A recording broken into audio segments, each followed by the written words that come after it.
Yang paling gonjang-ganjing dulu ya kita ngomongin boleh. ya.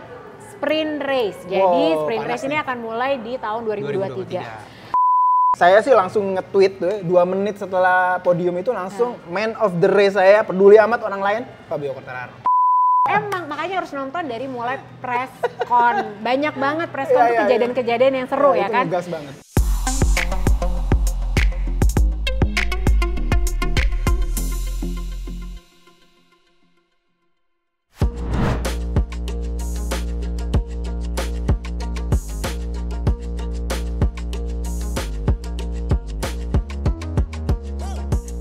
Hai Pedok Crew, aku Lucy Wiryono, selamat datang di Pedok Talk. Hari ini kenapa aku ada di sini? Jadi aku memang pengen ngajak kalian jalan-jalan ke sebuah tempat yang ini keren banget sih konsepnya menurut aku. Jadi tempatnya di mana? Tapi tenang, pokoknya hari ini kita juga akan ngomongin tentang Austrian GP karena kemarin juga seru banget, jadi nggak mungkin nggak diomongin dong. Jadi sekarang kita langsung aja jalan-jalan. Ikut ya, bentar ya. Halo, selamat pagi. Selamat pagi, Bu. Mbak Milka, apa kabar? Baik, selamat datang Bu di Hyundai Motor Studio Senayan Park. Ini adalah Hyundai Motor Studio Senayan Park. Yes. Betul. Jadi kalau orang-orang kan biasanya ngomongnya Hyundai, tapi ternyata penyebutannya yang betul adalah Hyundai. Tuh, Hyundai. Belajar ya berarti. Nah, ini tuh seru banget. Jadi aku pas openingnya sempat diundang juga ke sini. Ini juga keren banget sih. Betul. Dan mungkin Mbak Milka bisa jelasin lebih lanjut. Ini tuh sebenarnya konsepnya apa sih? Baik, Boleh. pertama. Karena orang kalau ngelihat kan kayak ini showroom atau apa gitu. Baik, Gimana Bu. Mbak Milka? Jadi pertama-tama izinkan saya untuk memperkenalkan Hyundai Motor Company. Dengan visi tentang progress for humanity atau kemajuan untuk kemanusiaan, Hyundai percaya bahwa inovasi harus mendukung kehidupan yang lebih mudah bagi manusia, yang memungkinkan kita memiliki lebih banyak waktu untuk terhubung satu sama lain. Dan seiring dengan itu, Hyundai juga memiliki visi untuk menjadi pionir dalam inovasi mobilitas bersih. Jadi konsepnya itu sebenarnya untuk mempermudah kita sambil Betul. jalan-jalan boleh ya, Silakan Milka ya. Nah, jadi ini sebetulnya memperkenalkan konsep sustainability gitu Betul ya. sekali. Nah berarti ini kayak misalnya ada mobil ini, nah mobil ini nih ceritanya apa nih? Kenapa dia ada di tengah-tengah? Saya kenalkan ya Bu. Jadi namanya adalah Prophecy. Prophecy. Prophecy adalah sebuah konsep kendaraan listrik terbarunya Hyundai yang menggambarkan desain terkini dan filosofinya sensuous sportiness atau harmonisasi antara keindahan dan profesionalisme. Prophecy ini nanti akan menjadi inspirasi untuk kendaraan listrik Hyundai yang berikutnya yaitu Ioniq 6. Wah, Ioniq 6. itu dia ya. Jadi ini prototipe untuk Hyundai Ioniq 6 Betul ya? sekali. Aku baru pakai yang 5, itu aja udah jatuh saat cinta. Ini sudah kami keluarkan Ioniq 5. Nah berarti nanti akan keluar Ioniq 6 ya? Betul. Nah terus yang paling menarik lagi nih Pedok Crew, ini aku bener-bener kagum banget sih Mbak Milka dengan LED-nya. Ini LED-nya kalau misalnya Pedok Crew lihat, ini bukan hanya di dinding aja, tapi ini sampai atas semuanya. Dan sekali. ini keren banget. Keren banget. Ini videonya juga looping. Nah, tapi videonya sendiri ini pasti kan nggak mungkin hanya sebagai cakep-cakepan aja, ya kan? Nggak hanya dari segi estetik aja, tapi pasti ada message-nya juga gitu. Bahkan tadi ada BTS-nya. Tapi ini konsepnya apa sih sebetulnya dengan video yang diputarkan di Hyundai Motor Studio ini? Baik, jadi Hyundai Motor Studio menciptakan media art ini untuk menunjukkan bentuk visi dan misi dari Hyundai. Salah satunya dengan melestarikan lingkungan untuk kelangsungan hidup generasi yang akan datang. Total ada 4 media art yang akan diputar secara berulang. Yang pertama Run Forever, Recycle, Sustainability Ioniq, dan Earth Day. Gitu. Dan saat ini media art kami sudah menampilkan Recycle. Ini Recycle. Betul. Nah ini tadi yang aku bilang nih di atas kalau misalnya Pedok Crew lihat ini tuh kayak kita lagi berada di dalam laut gitu ya. Betul sekali. Wah. Jadi media art ini menampilkan bentuk daur ulang dari sampah plastik yang nantinya akan terlahir kembali sebagai sebuah kain. Dan kainnya akan jadi sustainable material untuk kendaraan bermotor Hyundai. Yes. Dan sudah diaplikasikan di Ioniq 5. Iya benar-benar. Jadi kalau ada informasi juga di LED tadi aku sempat lihat bahwa Ioniq 5 itu salah satu materialnya yang membuat mobil itu ada dari botol PT daur ulang. Wah, untuk jok mobilnya. Untuk jok mobilnya. Betul. Wah, luar biasa ya. Berarti konsepnya benar-benar diterapkan di Betul sekali. mobil-mobil yang diproduksi oleh Hyundai sendiri gitu ya. Nah, berarti kalau misalnya Pedok Crew mau ke sini, kira-kira ada kegiatan apa aja sih yang kita bisa dapatkan di sini sebetulnya? Supaya lebih enak, mari kita ke area lounge dan coffee shop kami. Jadi di belakang tuh ada sesuatu juga, kita main ke situ ya.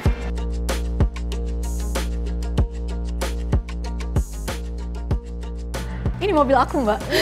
Ibu pakai Ioniq 5 juga ya. Aku pakai Ioniq 5, makanya masih naksir Ioniq 6 nih sekarang.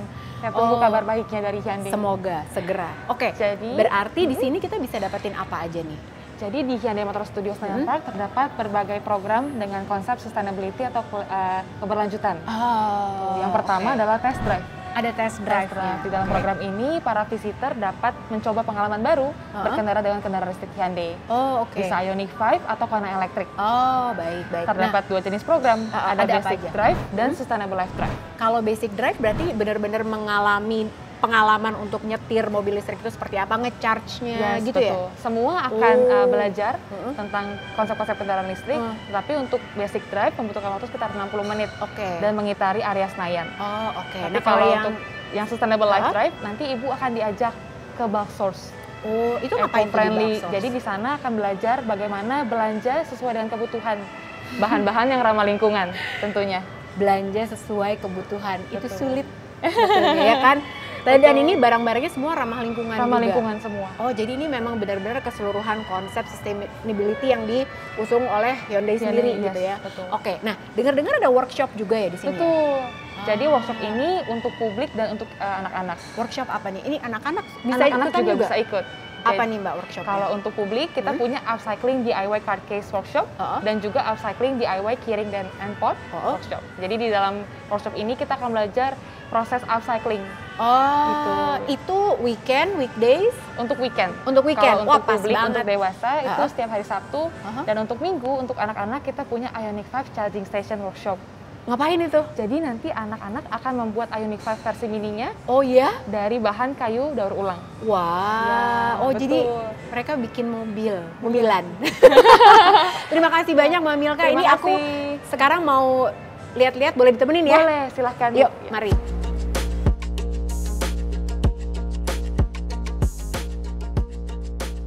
Wah, Bu. Nah, ini ada tempat kopinya juga. iya betul. Kami berkolaborasi dengan 115 Coffee. Oh, Jadi, I see. 115 ini merupakan salah satu brand coffee shop ramah lingkungan di Indonesia.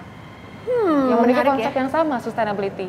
Jadi nyambung Betul lagi-lagi sekali. gitu ya. Nah ini tuh menarik banget karena ternyata ini bisa jadi kayak working space, co-working space juga sebenarnya ya. Bisa, sambil menikmati waktu, menikmati pemandangan dari danau.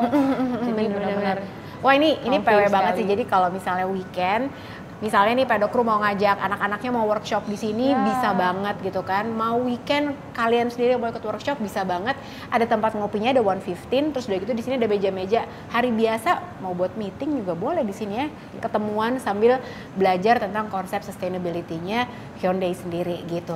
Mbak Milka terima kasih loh udah diajakin Terima kasih jalan-jalan. banyak, Aku Ibu pengen Lucy. beli kopi juga. boleh, silakan. Boleh ya? Boleh. Nah terus kayaknya di situ udah ada yang sudah nungguin ada aku yang ya? menunggu, Bu. Udah ada? Pak Taufik. Ya. Wah, siapa? Pak Taufik. Oke, kita ke sana dulu. Thank you Mbak Milka. Terima Kita ke kasih. situ dulu ya. Terima Thank you kasih. Mbak.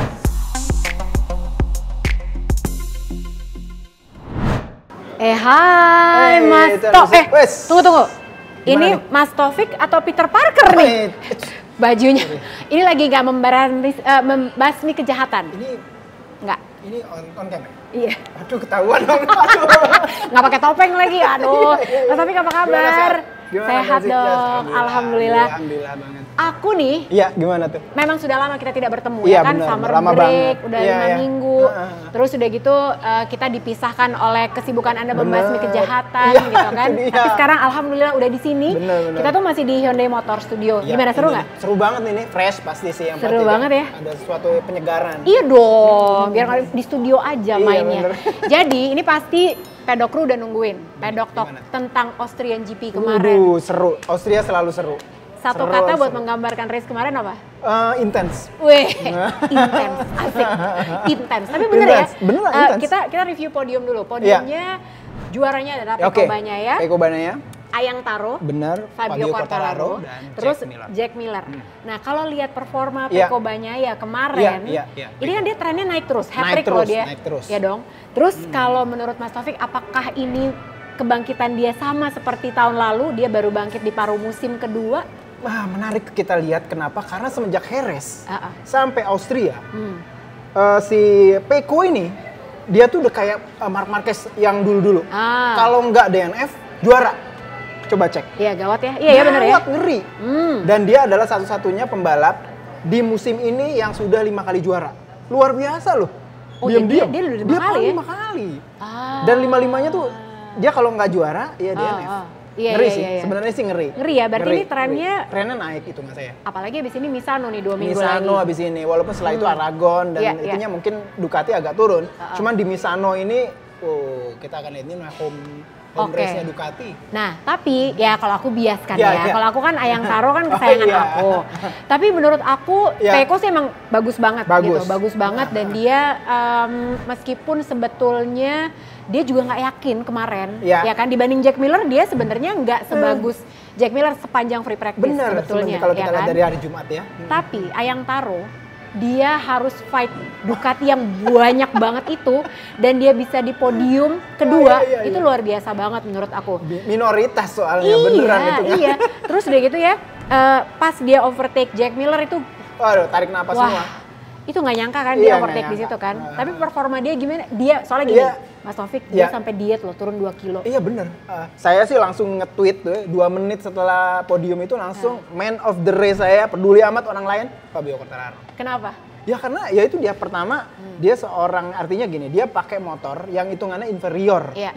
dari statistik di Spielberg, artinya dengan titik-titik di mana harus ada yang namanya akselerasi. Kalau di Spielberg ini kan memang salah satu karakteristiknya adalah motor yang memiliki pengereman stabil Hard braking dan juga ya? hard braking yang stabil dan juga akselerasi. Iya, Dan itu motor V4 pada dasarnya ya. Terutama Ducati yang banyak itu kan hitungannya Iya, 8 motor. motor. Dan 8 motor ini minimal 4 motor, 5 motor ada di depan. Betul. Kita bisa lihat. Dan Fabio Quartararo udah kayak sendirian. Saya tadinya awalnya berharap mungkin Joan Mir atau Alex Rins bisa ikut bergabung untuk yang ngeramein lah, nggak V4 semua di depan, tapi ternyata nggak bisa. Iya, iya, Bahkan kita lihat Aprilia sendiri tidak se-perform seperti yang sebelum-sebelumnya. Iya, Alexis Espargaro bahkan dia kerepotan udah sepanjang free Kerepotan. practice gitu ya. Nah terus udah gitu kejadian yang paling seru nih saat race, salah satunya kalau menurut aku adalah Enea Bastianini yang Iya. sebenarnya dia tuh udah dijagoin banget. Ya dong. Iya. Tapi dia tuh kayaknya ada masalah sama si disc brake-nya deh, pengeremannya kayaknya panas. Iya, soalnya benar. sempat aku dengar juga sempat ada dent katanya. Dent. Ada Iya, dent. ada apa sih kalau bahasa Indonesia Iya, penyok. penyok. Gitu. Di disc brake-nya. Bukan di disc brake, Di di mananya? velg.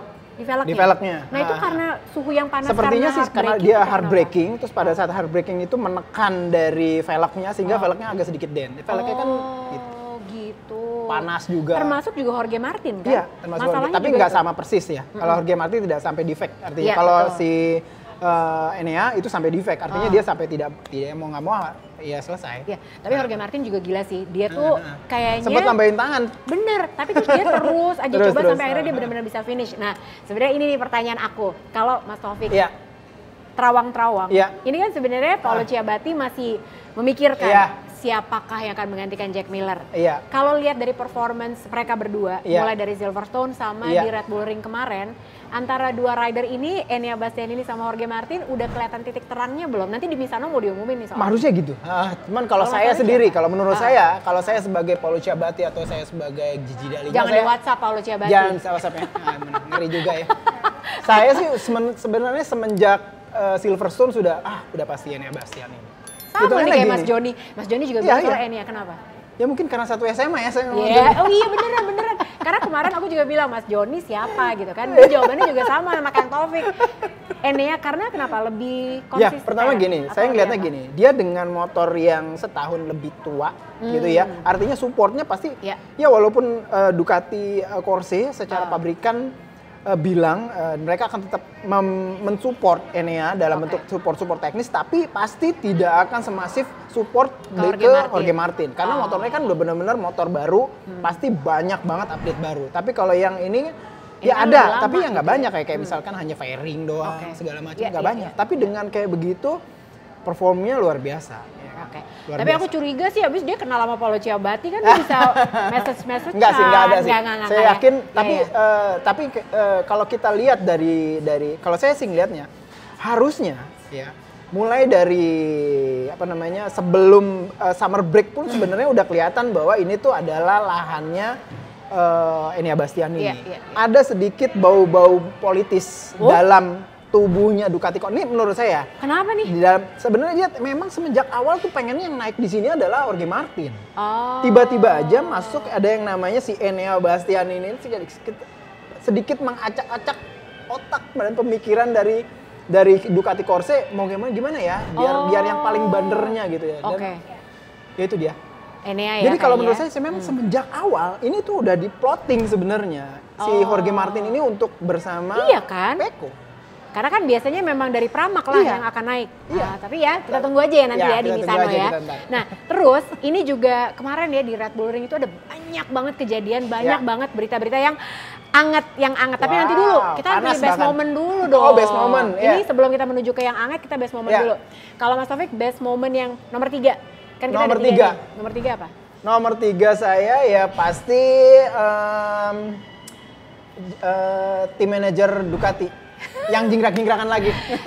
Coppa Tardozzi. Ya kan? Itu udah pasti kan. Udah selalu pasti, jadi ini kan. Selalu jadi aku nomor 3-nya adalah Ntar saya nyontek ya. Oh iya. Jangan. Gimana lo? Kalau nomor 3 aku pas lagi di press conference Fabio Quartararo lihat-lihatan sama Pol Espargaro. Pol Espargaro, Alex Espargaro. Jadi ini soalnya Pol Espargaro juga pas dia lagi ngomongin Brad Binder juga manis banget, tapi ini nggak aku pilih. Aku pilihnya kakaknya, Alex Espargaro. Jadi ini sempat ditanya kan, gimana sih kalian ini kan berdua berteman, ya kan Fabio sama Alex. Terus dia gitu, tapi kalian berdua juga lagi di in contention untuk jadi world champion gitu. Persaingannya gimana? Terus dia gitu, ada tuh angle-angle-nya di saat Fabio Quartararo ngeliatin Alex Espargaro di sebelah kanannya gitu kan. Kita tetap berteman. What happens inside the track stays inside the track. Terus ternyata aku kan mau diliatin kayak gitu ayang. Lihat tatapannya Fabio Quartararo ke Alex tuh gimana gitu ya kan. Nomor 2. Best moment saya adalah ketika Opa Carmelo darahnya naik ya. Terus habis itu dia kayak yang intens banget dengan jurnalis Belanda Frank Wing dari Eurosport. Iya, itu tuh. Jadi gara-gara menjelaskan sprint race. Itu karena kita nggak nyangka ya Opa Carmelo ternyata bisa emosional seperti itu ya kan. Tuh emang makanya harus nonton dari mulai press con. Banyak banget press con tuh kejadian-kejadian yang seru ya kan. Kalau aku yang kedua adalah ini banyak banget soalnya momennya susah banget. Banyak. Kalau bisa harusnya 10 sih kita ngomongin. Iya sih. Susah makanya pilih 3. Ini pas mereka semua habis race selesai, terus udah gitu ngumpul, ada Alex, ngobrol. Ada Pecco, ada Fabio Quartararo, sampai kalau nggak salah Pecco tuh nulis ini Red Bull Ring Austria Sports Bar, karena kayak langsung cerita-cerita di atas motor loh masih itu yang di keren belakang itu kan pedok ya? Di bukan, belakang justru mereka masih di motor. Masih di motor. Masih di motor Mas Taufik. Jadi mereka begitu finish, mereka masih di atas gabung-gabung motor. gitu ya? Iya, itu keren banget. Mas Taufik apa? Ini yang keberapa? Yang ke-1. Yang ke-1 ya? Paling pecah.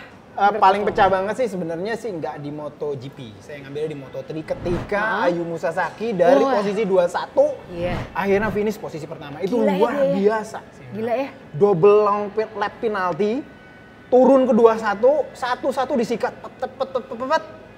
juara 1. Itu luar biasa. Mengingatkan saya seperti kayak Valentino Rossi, kayak Marc Marquez pada zamannya. Luar biasa. Iya. Itu kalau diinget lagi saya kayak agak merinding gila. Iya bener. Itu soalnya udah double long lap penalty, kurang susah apa tadinya hidupnya. saya mau pikir yang satu adalah effortnya dari Fabio Quartararo. Tapi ini lebih, mau nggak mau ya Fabio Quartararo digeser dikit lah. Iya. Kalau aku momen yang pertama paling pecah adalah bestinya Ayumu Sasaki, bestinya Jack Dixon, siapa lagi kalau bukan Ayang Taro ya. Tapi ini sebenarnya momen yang pas aku nonton kemarin di studio, aku aja bahkan nggak nyangka dia overtake di situ. Pas dia overtake Jack Miller, aku langsung, ini kok, kok bisa gini gitu ya. Terus itu benar-benar mengagetkan buat aku. Plus ada satu bonus deh, boleh nggak? Boleh. Ini ultimate-nya ya? Enggak sih, ultimate-nya itu. Cuman ini bonus yang sebenarnya bukan momen yang pecah, cuman kayak momen yang mengharukan buat aku. Gimana tuh? Pas Fabio Quartararo di Free Practice 3, dia ngasih reference ke Franco Morbidelli. Karena kenapa? Menurut aku tim Yamaha ini adalah tim yang paling jarang kelihatan interaksi antar dua ridernya. Beda sama Ducati kan, Jack Miller sama Pecco Bagnaia, bestie banget gitu.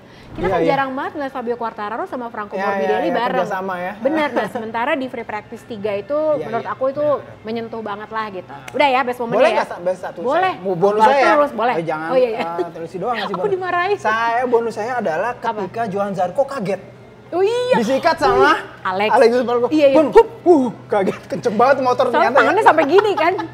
Terus itu tuh keren. Tapi itu juga kayak bingung, dia mau kemana lagi? Lewat, iya.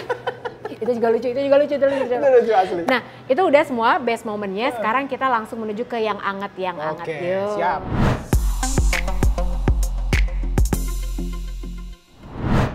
Yang anget. Ini tuh banyak banget berita-berita yang seru.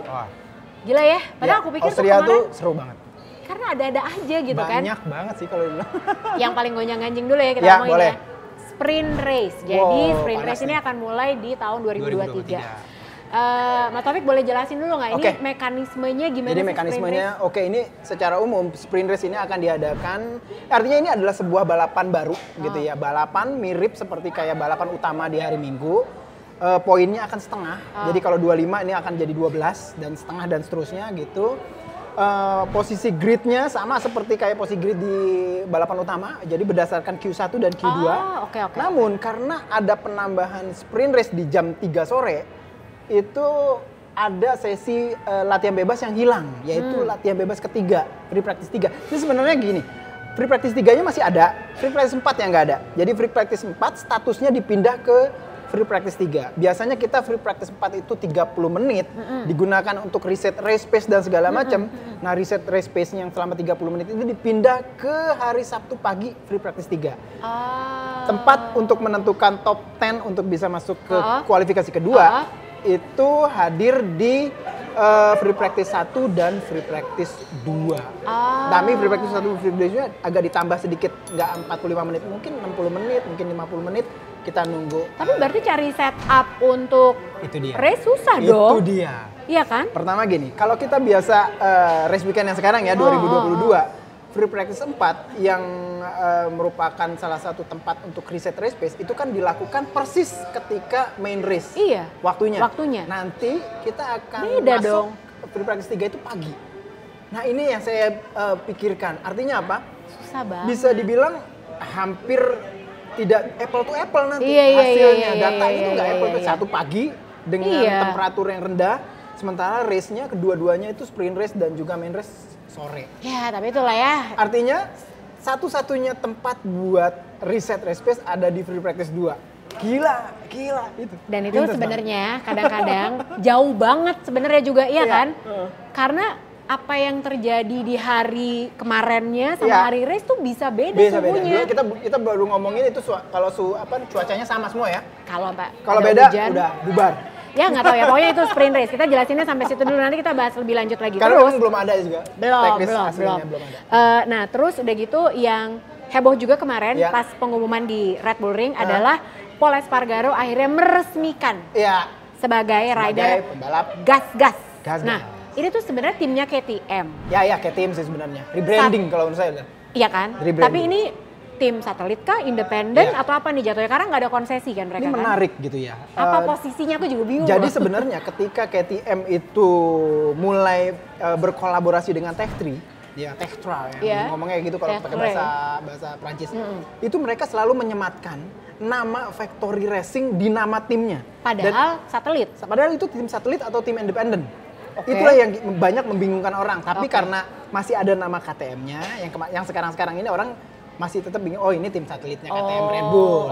Tapi tahun 2023 nanti mereka akan beralih nama, beralih entitas dengan brand gas-gas. Tapi dengan motor yang sama persis dengan motor yang dipakai oleh Miller dan juga Brad Binder tahun depan ya. Jadi motor pabrikan ya? Sebenarnya motor pabrikan sama, akan status motornya sama, motor factory. Namun motor itu akan dinamakan mungkin ya, saya nggak tahu, gas-gas RC16, bukan KTM RC16. Oh, jadi namanya gas-gas RC16. Iya, Pit Bearer akan namakan dia gas-gas. Jadi tapi berarti teknologi semua yang dipakai tuh KTM semua. Persis sama, karena tapi ini rebranding aja gitu ya. Jadi KTM dalam hal ini adalah Pierer Mobility yang menaungi payung besarnya.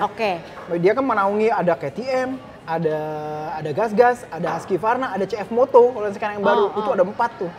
Nah di MotoGP Artinya makanya memang nggak ada konsesi nggak dong, ada karena konsesi. bukan tim satelit Karena kan? dia tuh sebenarnya yang lanjutin KTM Tech 3. Oh, Nggak ada I konsesi sama see. sekali. Nggak ada konsesi Dia sama sekali. sama Oke. persis seperti tim satelit yang sekarang Tech 3 KTM.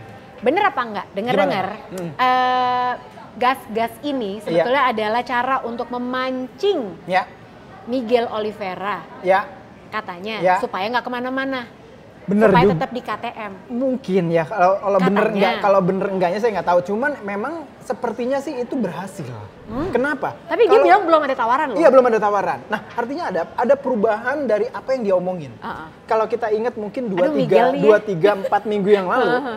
Itu saat Miguel Oliveira itu waktu itu belum di-announce ya Jack Miller sebagai pembalap. Dia bilang, "Kalau gue nggak di sini, gue nggak mau pindah ke tim satelit Tech 3 KTM. Mendingan keluar." Wah, waktu itu tegas banget dia ngomong kayak gitu. Tapi sekarang dia ngomong kayak agak kita belum tahu ya, mungkin Gas-Gas, mungkin Aprilia karena belum ada yang masuk. Ada gosip mau ke RNF juga kan? Iya, ke Aprilia RNF. Cuman ada perubahan dari gaya omongnya dia. Iya, dari yang waktu itu bener, tegas bener. banget, nggak mau pindah ke Tech 3. Padahal ini sama-sama Tech 3. Karena sekarang dapat speknya yang factory. sama aja. Iya kan? Tahun depan pun kalau misalkan dia di Tech 3, namanya nggak diubah ke Gas-Gas, kayak Tech 3 Tetap KTM, juga kan? tetap factory sebenarnya. Cuma Ada dia nggak mau apa pindah ini? situ. Mungkin harganya beda. Nah, atau mungkin dia mengetahui bahwa tahun depan kalau dia di Aprilia motornya bukan motor factory. Oh iya Mungkin, benar bisa jadi. mungkin. Nah itu tadi soal gas-gas, terus ada gosip juga. Apa nih? Jadi kemarin Banyak. banyak banget gila ya. Kemarin juga yang seru adalah Marc Marquez ini mengadakan media scrum sendiri bahkan gitu. Terus dia membuka bahwa Honda Hari ini Kamis. punya masalah, iya kan? Hari Kamis. Sampai badai loh. Terakhirnya badai ya? Ya terakhirnya badai gitu Semesta sampai. kayak semesta hitungannya ini semesta merestui atau tidak Nah merestui? itu dia, bisa ada dua pandangan dua kan. pandangan. Soalnya tiba-tiba badai keras gitu. Iya, Terus angin. tapi memang sebenarnya pas aku nonton media scrumnya juga aku bertanya-tanya gitu kan, apa motivasinya dia untuk ngomong hal-hal yang sebetulnya untuk level manajerial. Iya, Karena betul. dengan tegas Marc Marquez sempat ngomong gini nih, kalau misalnya ini soalnya banyak Boleh, pedokru yang suka gitu, boleh, "Mbak, terjemahin dong, aku Ya, nggak ya, ngerti ya, bahasa ya. Inggrisnya." Jadi intinya dia bilang bahwa masalahnya Honda bukan di motornya, tapi di keseluruhan konsepnya. Maksudnya apa? Ya, kalau menurut saya sih bilang Marc Marquez memang secara umum menceritakan sebenarnya awalnya ya, yang pertama buat saya adalah menceritakan apa yang sebenarnya terjadi di 2022. Ya. Jadi walaupun terlepas dari masalah fisiknya dia, operasi dan segala macam, motor 2022 sendiri walaupun memang secara umum berubah konsep ke rear end, dia masih bisa. Contohnya sampai sekarang aja dia masih jadi Honda terbaik secara poin ya. Padahal udah break lama. Udah break lama hitungannya. Itu artinya pertama dia mau menunjukkan bahwa terserah deh Honda mau bikin apa, mesinnya kayak gimana, mau pindah ke belakang, ke depan atau di tengah segala macam, oke. Pasti saya akan balap karena memang dia cinta banget sama balap. Dan dia percaya sama engineer-nya Honda Iya, gitu kan. bener. Dia Dan bilang, yang kedua, kalau saya ngelihatnya bahwa Marc Marquez kenapa berani banget ngomong sesuatu yang benar tadi berada dalam tingkat level manajerial. Bukan biasanya seorang Rider pembalap nggak ngomong begitu. Mengenai masalah konsep loh, dia ngomong konsep loh. Dan Konsep komunikasi dari- tim. Dia Komunikasi juga tim sempat itu ngomong udah gitu. kayak artinya dia kayak ya tim manajer minimal Iya, tim bener. manajer yang ngomong kayak gitu. Jangan-jangan pengen jadi tim manager Marc Marquez. Atau dia udah melihat Iya. udah melihat apa yang, atau mungkin dia sudah tahu apa yang akan dikerjakan oleh Honda ke depan. Kita nggak tahu ya, mungkin ada perubahan Karena dia emang mau meeting sama petinggi-petinggi Repsol Honda mungkin kan? ada sesuatu nih di Repsol Honda nih yang Nggak Marquez tahu. mungkin udah tahu gitu ya. Makanya dia berani ngomong. Makanya dia berani ngomong. Oke. Kita akan lihat aja sampai nanti Valencia kira-kira apa kejutan yang hadir di Repsol Honda. Seru ya, seru Ya, banget seru, sih. seru. Karena kayak banyak banget dramanya gitu. Jadi kalau nonton media scrumnya itu Wah, kayak itu media scrum panjang banget loh. banget. Saya hitungannya 30 menit. Iya, 30 itu kalau nggak badai masih terus, ya kan? Iya, bener. Masalahnya, oke ini Dia sepertinya hentikan badai. udah Ya. kurang Udah goyang-goyang. kondusif, Ya, sampai kurang goyang-goyang, safety ya kan? Jadi kita bubar aja gitu. Nah ini udahin dulu buat yang anget, ini masih ada satu segmen terakhir. Apa kira-kira aku pengen tahu, kita perang pendapat di sini. Oke. Jangan kemana-mana ya, bentar ya.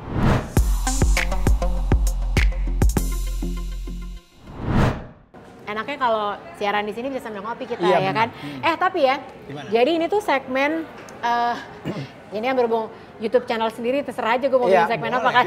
Jadi ini sebenarnya aku pengen tahu pandangan Mas Taufik Iya. dan aku juga pengen share pandangan aku. Iya. Jadi Konon sprint race yang akan diselenggarakan tahun 2023 itu gara-garanya karena MotoGP mengalami penurunan jumlah penonton yang hadir ke sirkuit. Jadi ini menjadi concern utamanya Dorna gitu. Tapi kalau menurut Mas Taufik sendiri, apakah sprint race ini akan bisa menjadi solusi? Dan masalahnya sebenarnya di mana sih kalau menurut Mas Taufik? Cepet banget saya jawabnya. Enggak. Langsung tegas. Enggak. Dia menjadi solusi, cuman solusinya itu jenisnya masih kuantitatif, tidak masuk ke core of the core, pinjem ya, core of the core. Jadi harusnya memang secara umum lebih ke kualitatif. Jadi ada beberapa mungkin ya kalau kita baca dari netizen atau misalkan dari kita sendiri ngobrol, beberapa hal mengenai penanganan kayak misalkan bagaimana penanganan sosial media dari Dorna sendiri. Itu penting banget di situ. Dia bener, gemes sih. Kalau saya lihat dari hadirnya sprint race ini, Dorna itu ingin melakukan perubahan yang sifatnya kuantitatif langsung ke permasalahan, yaitu penonton. Padahal bukan itu permasalahannya. Jangka panjang dulu itu dia yang penting, ya itu kan? Yang penting. Nah, ingat nggak? Oh ini agak panjang nggak apa-apa ya. Terakhir Marini ditanya seperti itu. Marini itu termasuk orang yang gitu-gitu ya. Itu cukup vokal menurut saya. Dia bilang Marini bilang, Luca Marini bilang kemarin tuh masalahnya adalah butuh seorang pembalap yang punya karakter. Wow, luar biasa. Ya memang secara umum. Kayak aku. Ya butuh artinya kalau kita dengar pendapat netizen, oh memang nggak ada Marquez, mungkin nggak ada Valentino Rossi. Nah itu benar. Tapi utamanya itu bukan Rossi dan bukan Marquez. Seseorang pembalap yang punya karakter. World Superbike permasalahannya kan kenapa ditonton lagi? Bukan karena salip-salipannya itu. Dramanya, kenapa ada Bautista. Sekarang itu Jonathan Rea nggak sendirian. Ada kompetitornya yang boleh dibilang punya karakter kayak Bautista, ada Toprak gitu ya. Dua itu aja, fight bertiga aja udah bikin fight, bikin orang mau nonton. MotoGP butuh kayak begitu. Nah sebenarnya kalau menurut aku ya, memang aku juga sama setuju. Enggak, karena sampai tadi galak loh dia. Aku juga setuju bahwa sprint race ini bukan solusi, tapi kurang lebih kita sama lah gitu. Menurut aku dari MotoGP sendiri terlalu kaku untuk menghadapi perubahan dunia sekarang, terutama dari sisi konten sosial media. Banyak banget kan gitu, GP Mania, Pedok Crew gitu yang kalau lagi bikin konten itu kan banyak yang kayak komen di Trans 7 gitu kan. Aku baca-baca konten aku di take down gitu kan, banyak banget. Bahkan salah satu rekan jurnalis itu ada yang merekam konten di sirkuit, itu dia yang rekam loh. Dia posting itu di take down. Karena memang ada memang bener banget. Media manager yang di sirkuit ya, Frine itu selalu nge-WhatsApp biasanya memang. Setiap ada ida event, dia selalu nge-WhatsApp ke jurnalis bahwa mohon diingatkan kembali tidak mengambil video. Sebenarnya mengambil video boleh, tidak memposting video yang Anda ambil. Tapi masalahnya kita itu hidup di dunia yang kalau semua udah rame di sosial media, orang-orang itu pasti datang. Rumusnya tuh sekarang gitu. Jadi kalau misalnya secara manajemen sosial medianya jadi pelit konten, terus udah gitu nggak mau nge-share apa-apa di take down, apa-apa di blog, apa-apa nggak boleh. Ya susah, orang gimana mau dapat exposure. Jadi aksesibilitas untuk konten-konten MotoGP itu harusnya dipermudah. Saya ngelihatnya gini, Formula 1 kenapa bisa berbeda? Kenapa? Karena Formula 1 dia percaya diri. Dia bisa bikin konten yang mungkin kalau direplikasi sama orang, dia tetap masih jadi pertama. Kalau menurut saya kayak gitu. Artinya kalau MotoGP mau kayak begitu, harusnya biarin aja. Dibiarin aja. Kalau dia merasa konten dia tuh bagus, dia pasti akan dilihat. Iya benar. Kalau dia source utama, juga, dia akan lihat. Yang lain-lain kan hanya ada bonus-bonusnya doang. Nah Formula 1 udah seperti itu. Dia bikin konten, dia udah yakin banget kontennya dia nggak bakalan bisa dilewatin sama orang yang replikasi dan bahkan ngambil. Orang dia yang punya, biarinin aja orang dia. Makanya kayak begitu sih. Ya kan, jangan insecure ya dok. Tapi ya hari ini aku seneng banget ya. Mas Taufik tuh beda auranya hari ini. Mungkin karena aura Peter Parker ya. Jadi Spider-Man jadi semangat dia ngomongnya ya kan. Berapi-api gitu. Mas Taufik terima kasih banyak. Sama-sama. Tunggu, bentar lagi nih. Kayaknya juga ada WhatsApp tadi. Ada kucing nyangkut di pohon kayaknya mesti. Jadi dia harus nyelamatin kucing dulu. Terima kasih banyak ya. Jangan lupa like, subscribe dan juga nonton terus Pedok Talk. Kita pokoknya akan hadir dengan info-info yang seru. Next, Mas Taufik main ke sini. Jangan lupa dibawa topengnya. Jadi biar orang nggak tahu lah siapa gitu ya? Spider-Man sebenarnya ya kan. Sampai ketemu lagi ya. Bye. Shh, gitu dong.